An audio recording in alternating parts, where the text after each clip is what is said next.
Yes. Yeah. So the thing that I want to talk about today, the heading is following a scent of light, and it's a phrase that one of my teachers once used, and I think it's quite. It's a poetic description of how the journey sometimes is. Right? Sometimes you don't know where things are going. Maybe the journey of a single inquiry, maybe the overall journey of your personal and spiritual development. It might be like you're discovering something, but it's a bit of a puzzle. You don't know where it's going.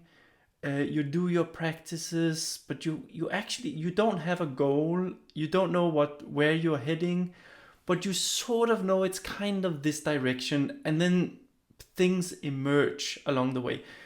And this is opposed to sometimes when you're on a journey, you know exactly where you're going, and you sort of take steps to head in that direction, and maybe you don't know exactly how to get there, but you know where you're going. And that means every step of the way you can sort of like see, am I going in the right direction? Am I not? But sometimes the journey, especially personal and spiritual development, you have no idea where you're going. So it's kind of it's a leap of faith that you are doing your practices, and something will emerge. You have that faith that something will emerge. Maybe you sit down with an inquiry, you say I'm having this experience, there's something not quite right in this situation. I don't know exactly what it is, but I'm just following a thread, right? I see something, I verbalize that something else emerges. And I say, okay, I don't see how this fits in, but now I take this, I explore it a bit, and I discover something else over here. And sometimes you ask yourself questions and nothing comes up, right? There's just a big void. And this is a completely normal part of the process, and it's a very important part of the process. Many times when we experience this, we tend to try and jump to conclusions. So maybe you say, oh, I'm exploring a situation, there's something I'm not quite getting about this situation, and then you notice, oh, I feel this sense of heaviness. I'm probably feeling depressed, right? So we start making guesses. I'm probably feeling depressed. And then maybe you say, why would I feel depressed? Oh, this person did that. That's probably the reason I have this feeling, right? So we draw all these conclusions, we make all these guesses. But sometimes it can be much better to say, well, actually, there's that feeling. I have no idea what it is. I have no idea why it's there. I don't even know if it's a good or a bad thing. Let me just hang out with it and let it reveal itself to me. So this is what I mean by following a sense of light. When you trust that if I hang out with these things, if I explore these things, and if I set aside my tendency or pause my tendency to draw quick conclusions, something interesting will emerge. And it might take a long time, sometimes it's quick, sometimes it takes a long time, but something interesting will emerge. And so the question is, how do you do that, right? Is there something that we can do to help ourselves follow a scent of light? And I think there's a couple of things that you can do. The first thing is to understand very clearly when we in inquiry or in our journey, we are face to face with something undefined, like an undefined felt sense. If we are face to face with maybe thoughts and emotions that pop up in us, and we have no idea why these thoughts and emotions pop up in us, they don't seem to fit the situation. Or if we are faced with the blank space, where whenever we ponder something, contemplate something, we get nothing. Then what are the obstacles in terms of just hanging out with this? And I think the main obstacle for this, the main thing that makes it difficult when you are exploring for yourself, but also if you are facilitating somebody else's exploration. Because it's not just difficult for yourself, it can also be difficult if you are a counselor or a therapist and you are facilitating somebody else's exploration. Many times there's a temptation to sort of draw quick conclusions and move on too quickly. And I think there's a couple of things, but one of them is, of course, we have this tendency to fill the gap. When there's something that we don't know, our brains just provide possible explanations for us. It's a little bit like when you go on the internet and a form pops up and you put the cursor in the form, and then the browser just says, do you want to fill in this email address or this password, right? It remembers what you've done before and it comes with suggestions. And our brain does the same. It has that kind of autofill function. And I'm not going to say a lot about it, but it sometimes it fills out, or it sources things from the past, and it will also fill in the blank even if you have no idea how to fill in the blank, right? It just comes up with its best guess. It's a little bit like if you have played with ChatGPT. If you ask ChatGPT a question, it will never say I don't know. It will just give you an answer. Sometimes, and this is quite funny, sometimes recently I asked ChatGPT, do you know any good academic publications on this topic? And it will give me a list of 10 publications. And that's fantastic. The only problem was 8 of them was hallucinations. They don't exist. When I went to the journal and looked at the page number that it gave me, it was just in the middle of some other paper. There was no paper in that journal written by those authors. And our brain is a little bit the same. It often just gives us answers even though it has no idea. And so the autofill, you know it from essence work, right? How many times have you experienced yourself or seen somebody else and they see, I feel a sense of weightiness. Oh, that must be the white essence, right? Very quick to. I often find this funny when we're doing the essence workshops. I introduce the essence and then very quickly people start going to say, oh, I feel this, it must be the red. I feel this must be the yellow. I'm like, hold your horses. Could be a million things. Let's just slow down the pace. It might be, but it might not be. So there's something very nice about hanging out in that gap, but we don't do it. It's the same with same with emotions and all these things. We fill in the gap very quickly. Another thing to say about this is that the autofill, this function of automatically filling in the gaps in our experience, automatically interpreting our experience to us, is embedded in our concepts. So what do I mean by that? We all have different educational backgrounds. And so we have learned certain models, certain concepts related to our educational backgrounds. So we have a lot of concepts in common, you can say, which is more general concepts, and then we have specific concepts related to our educational background. And those concepts contain those concepts make us pay attention to certain things and ignore certain other things. So they make us select what part of our experience is important, and they offer sort of off-the-shelf interpretations of those experiences.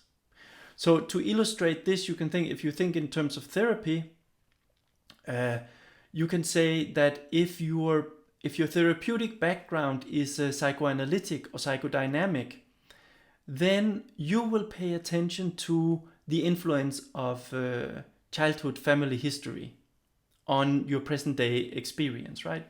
That you're tuned to pay attention to that. All the language you have around theory tunes your mind to that and interpret situations in that way.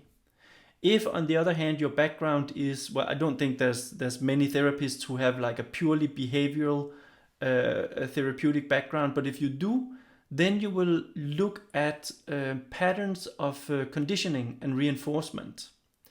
What are the kind of rewards, what are the kind of behaviors that the people are engaged in, and how can these behaviors be explained by what is rewarded or punished in a client's life? And how can you change behavior by changing the schemas of reinforcement? That's what you're paying attention to. Now, is family history more important than present day reinforcement patterns? Maybe not. There's like they hang together, but if you speak the language of a behavioral theorist or therapist, that very language is gonna make you more likely to fill in the blanks in one way. And if you come from a psychoanalytic or psychodynamic background, you will fill in the blanks in another way. And just to go through a few more, right? Cognitive therapists, they will pay a lot of attention to self-talk and how you think about yourself, think about the world, think about others. A narrative therapist will pay attention to your stories and sort of think about what other stories can you tell that would be more helpful. A metacognitive therapist will say, well, actually, it doesn't matter what the content of your thinking is. What matters is how you relate to your thinking, right? Do you obsess over your thinking? Or do you just say, well, yeah, they're thoughts, they can pass, they come and go. You have a more loose relationship to your thinking, right? And so on. So one of the reasons we are very quick to fill in the blanks and that it can be difficult not to fill in the blanks, is because the concepts that we have and the concepts that we use when we talk about things already fill in the blanks. So even the moment we say a sentence, we've already filled in the blanks. Does this make sense? Cool. And then another thing is, of course, to say the autofill is often driven by anxiety and desire, right? So the reason we fill in the blanks is often anxiety and desire. And these are powerful drivers. So if you feel that you are in a situation and it's painful for you, and you feel a lot of anxiety in that situation, and then you discover a feeling in yourself, you want to interpret that feeling quickly, so you quickly can find a solution so that you can get out of the anxiety and the pain. And if somebody says, well, it could be this, it could be that, let's just, put on the brakes and hang out with it for a bit and see what emerges, you're gonna go like, this is prolonging my anxiety and my pain. I'm not happy about this. And of course, the same with desire. If there's something that you, desire and anxiety is often, it's two sides of the same coin, right? It's like, if you really desire something, sometimes you have that feeling, I'm not going to be okay without it. And therefore, anxiety and desire are really two sides of the same coin. And again, if you say, oh, I have an inner feeling, I think now I know how to get it, the thing that I so desperately want. And if somebody says, well, let's see it from a different angle, let's see if we actually know what it is, you go like, no time for that. I have a theory, I want to see if this actually gets me the thing that I want. So this is, desire and anxiety are strong drivers to fill in the blanks very quickly. And you can say it's true for when you work with your own process, but it's also true if you're a therapist working with others. Sometimes if you're a therapist, maybe you fear not knowing what's going on. But of course this happens all the time.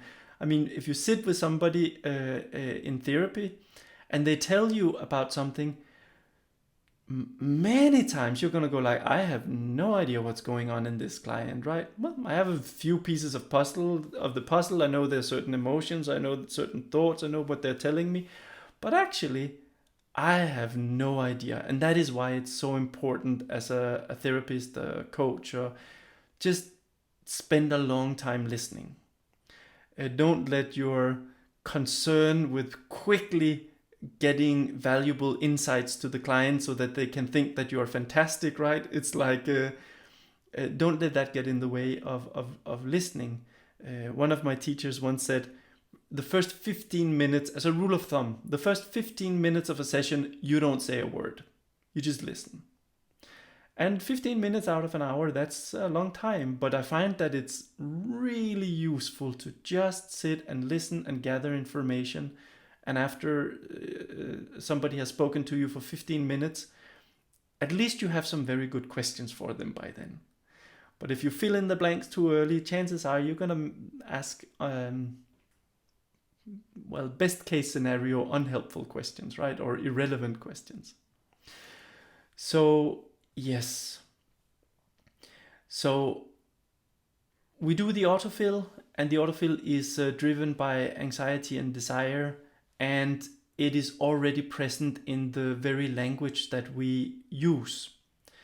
So, what can we do to slow down? And I think one of the places that has inspired me a lot is the dialogues of Plato. So especially the early dialogues of Plato.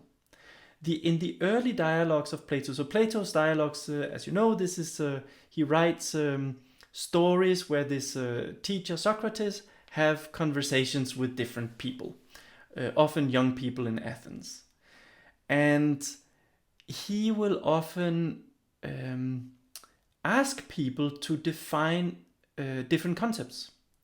So he will say, what is the essence of piety? What's the essence of courage? What's the essence of justice, right? What we all use these concepts like justice and courage, and we all agree they're good things, but what are they actually? Can you define them? And many times these young people are very quick to say, well, that's easy. How can you not know this, right? This is easy. And so they give a definition of something. And then once they've given the definition of something, Socrates will say, that's a really good answer, but I have a question. And then he will ask some questions that will reveal that actually this is a very poor definition. And then he will say, oh, that's a pity. I had my hopes up for this definition, but then we need to come up with a better answer. And then the young people try to come up with a better answer. And then he says, oh yeah, that's an improvement. And he asks more questions. And then of course they discover, yeah, no, that wasn't a good answer either. And he just goes on and on and on. And one of the things that I love about the early dialogues, it's different than some of the later ones, but what I love about the early dialogues is they never come up with an answer.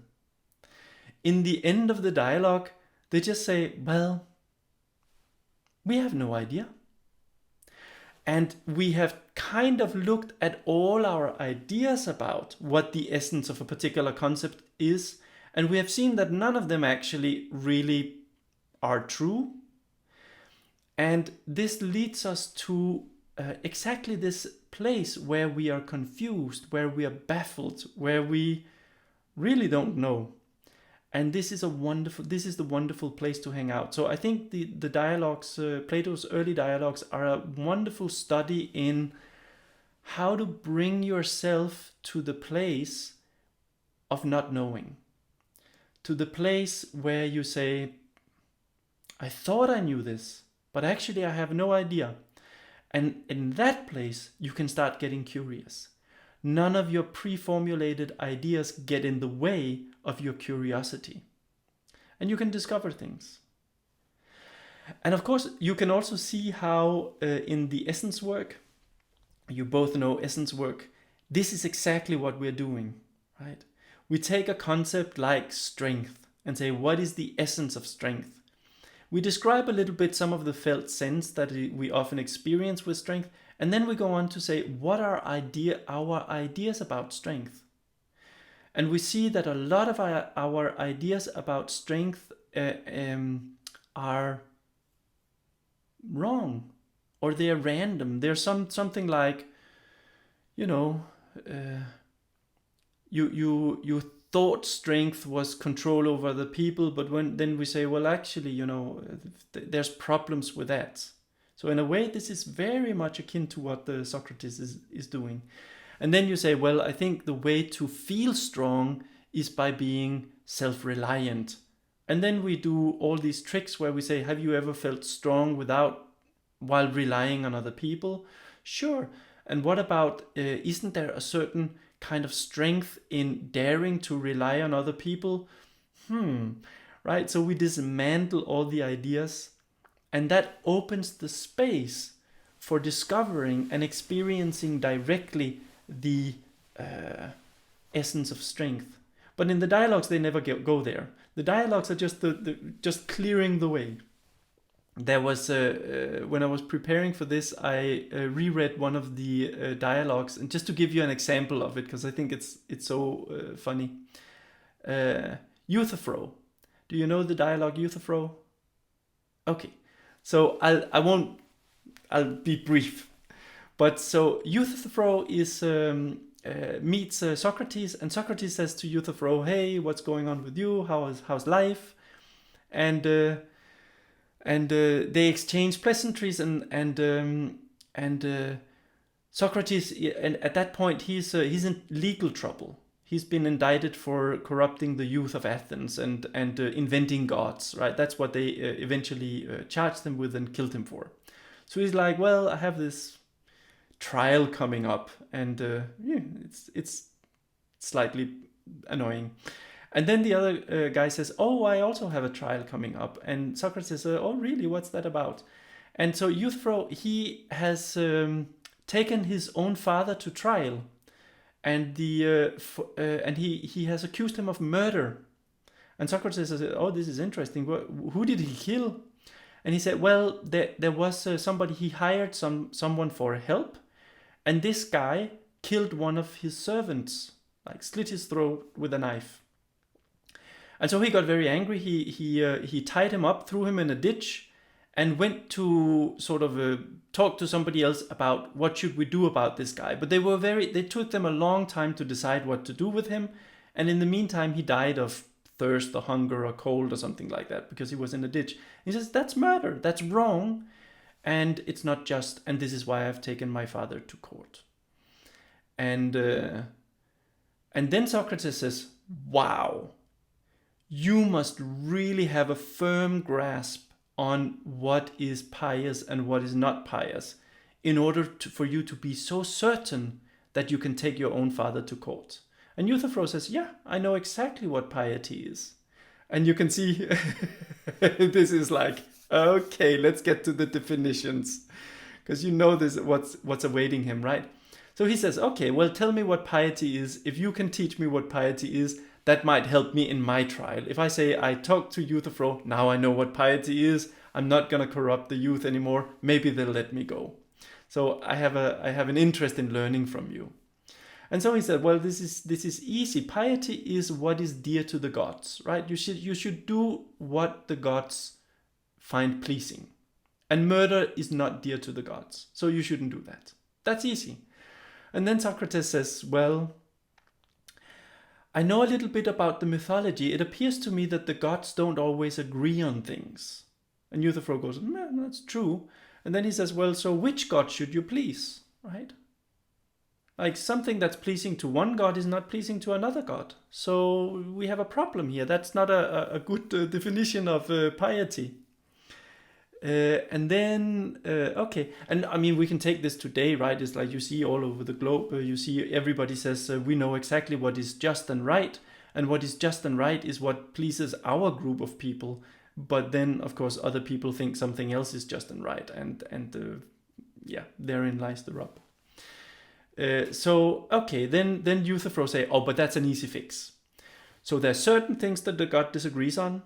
But then surely there must be some things that the gods agree on. So the pious things is the thing that all gods find pleasing. Okay, cool. So of course you can say, well, Socrates is, okay.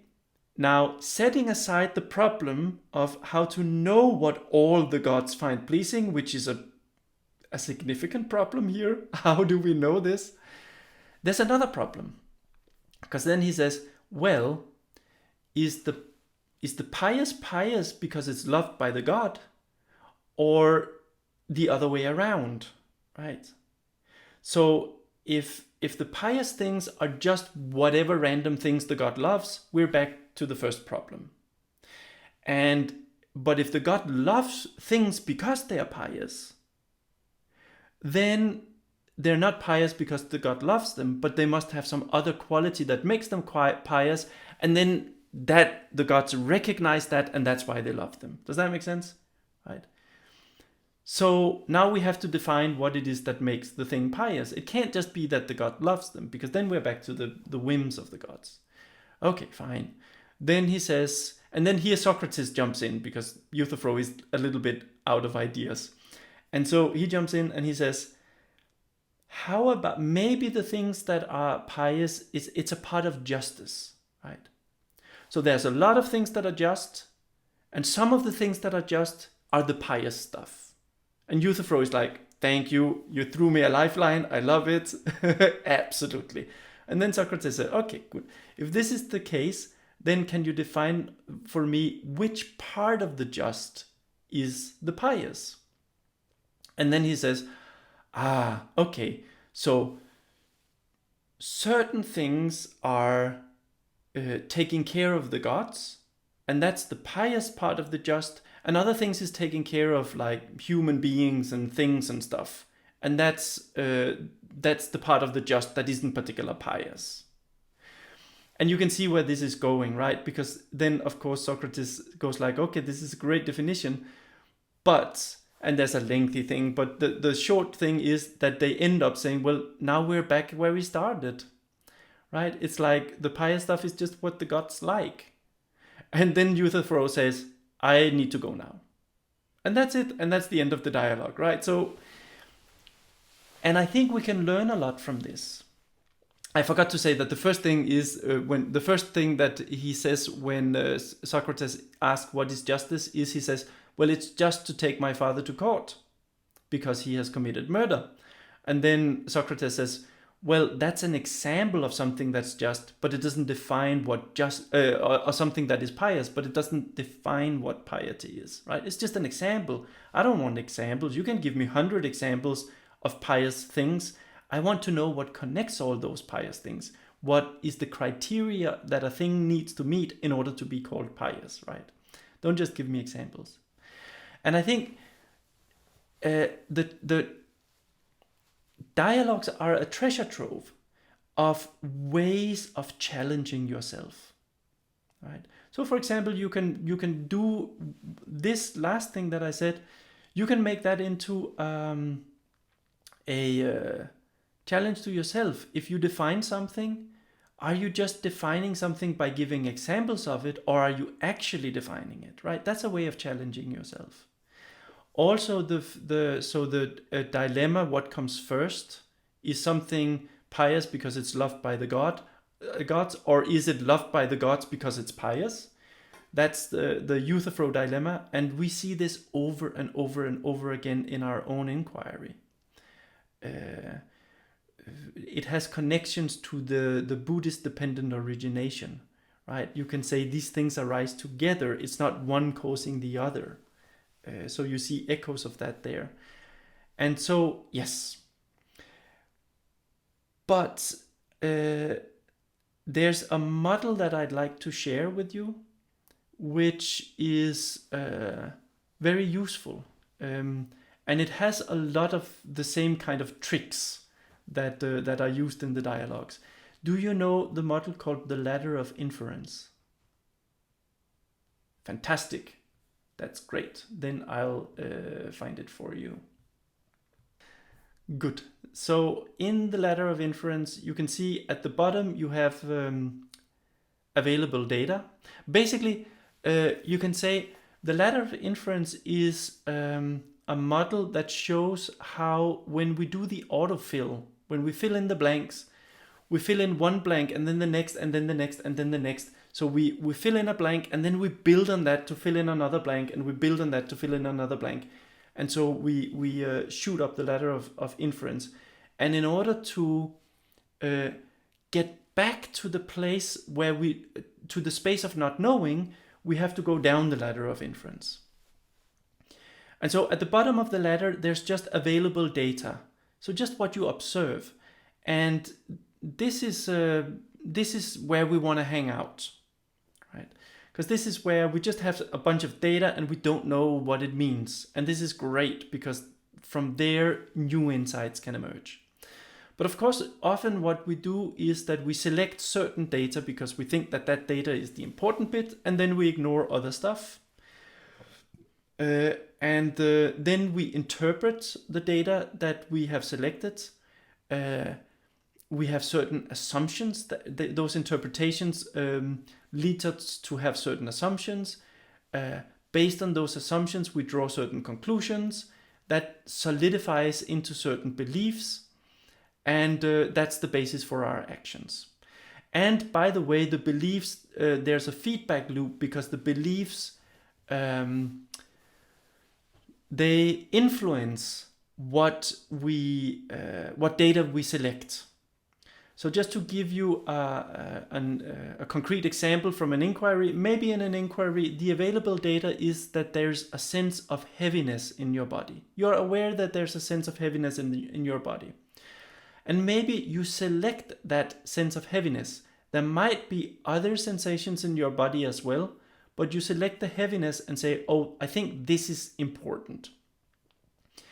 Then maybe you might select, or maybe you select the selected data, you interpret that as, oh, it's a heavy heart, right? That's an interpretation.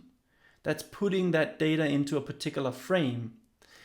And maybe you have the assumption that inner states are created by external circumstances.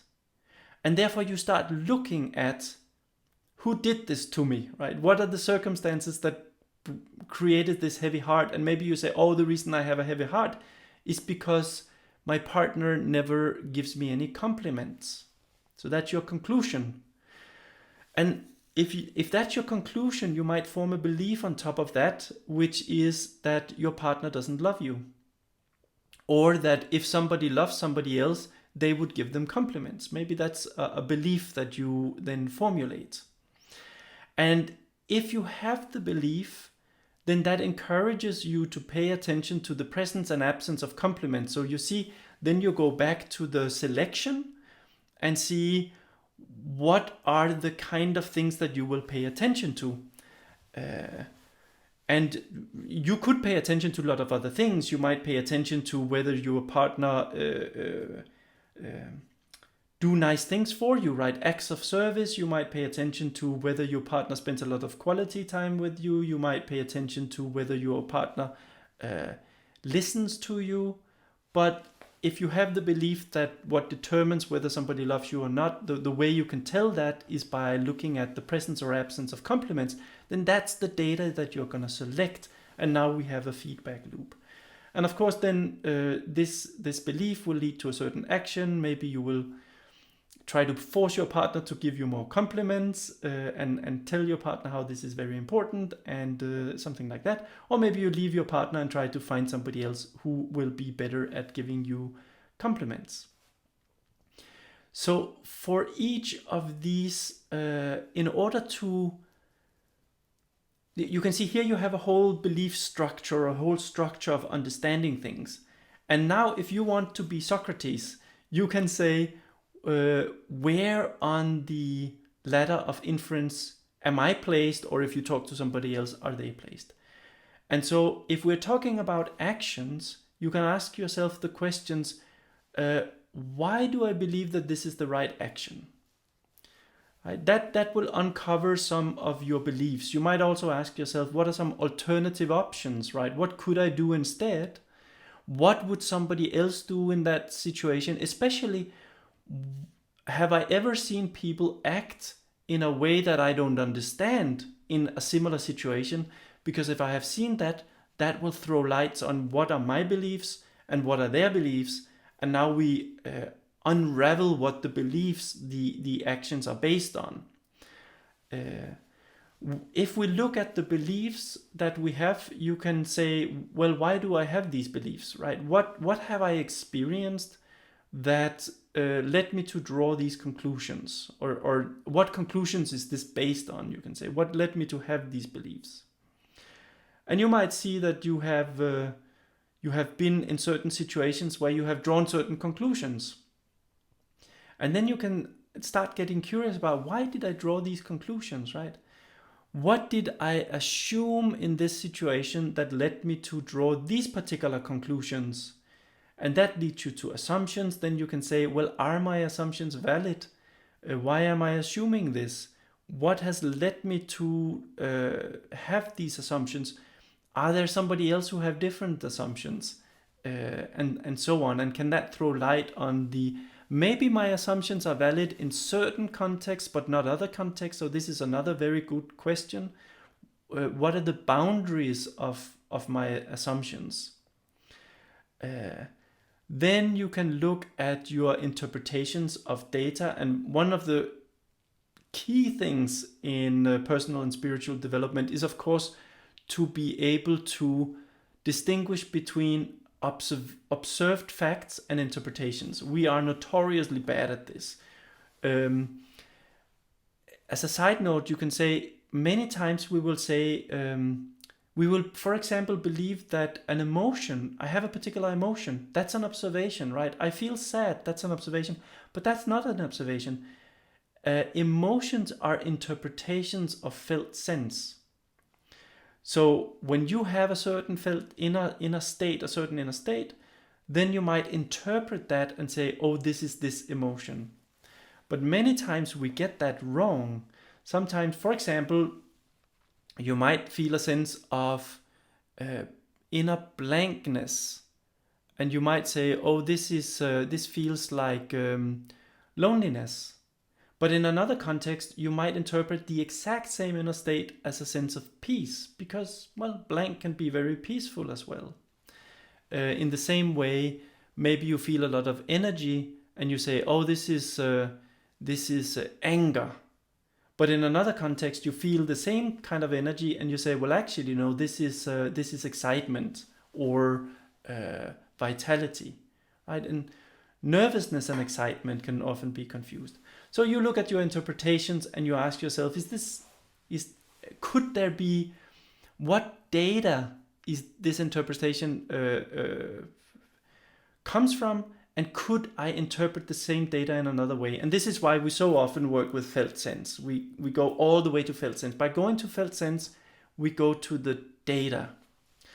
And when you go to the data, you don't just want to look at the best data that you have. You want to say, good, there's a sense of heaviness. What else is there? Right? You explore your felt sense and you explore it broadly. And maybe you say, well, there's a sense of heaviness, but actually there's also a sense of lightness. This is interesting. Both of these are there. Or maybe you feel heaviness in one part of the body and lightness in another. Or maybe there's some heat or some warmth or some softness or whatever it is. So these are some good questions that will gradually bring you all the way down the ladder of inference. Okay, I'll stop there. Cool. So this is just to sum up. When we do inquiry, whether it's our own or we facilitate inquiry, so important to hang out in the space of not knowing. This is difficult because our brain has this tendency to autofill the blanks. And it is driven by our wish to overcome anxiety and follow our desire. When we want to get back to when we want to hang out in the space of not knowing, we need to counter the types of autofill. And the model, the ladder of inference, is great because it gives you different kinds of autofill.